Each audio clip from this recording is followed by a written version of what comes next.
داسې سپک کار دی یو سړي مور خور یې دې ته ته غیرت وایې دې ته ته پښتو وایې پښتو بدنامي پښتو دې ته چا رازونه راښکاره کول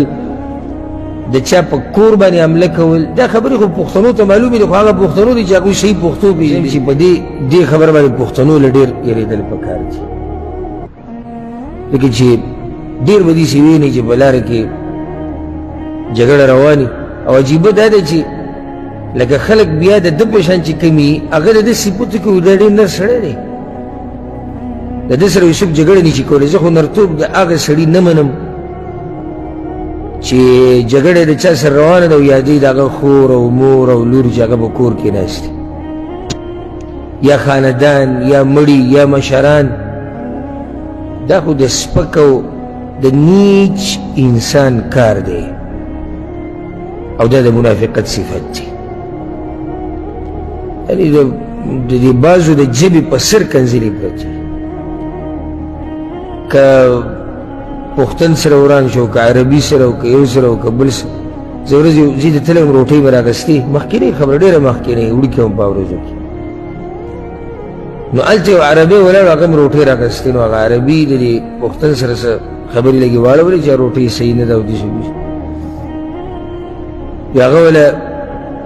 بل روټۍ ورکړه د هغه روټۍ څه ورکولو سره ورته وویل مور دې داسې کوم او خور دې داسې کوم پښتو کې ما ورته ویل حاجي صاحب خفه نه شي زه خو کشر یم خو یو خبر وکړم څه ما څه د عربۍ کې ولې نه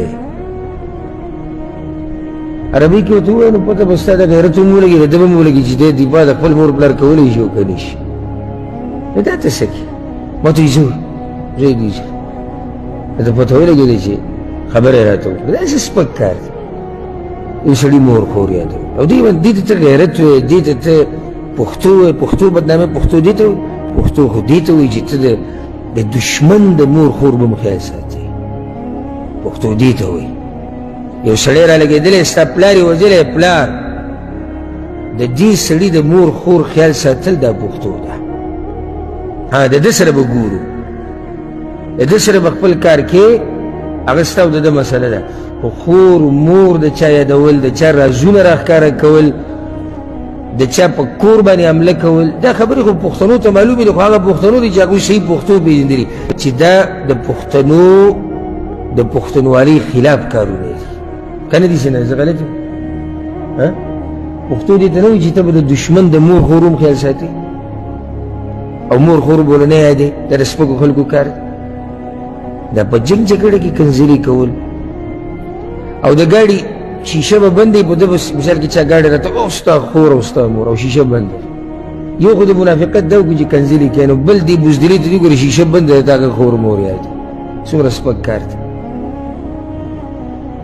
نو په جګړه کې دا سپکې سپورې ویل او کنځلې کول دا د منافقت صفت دی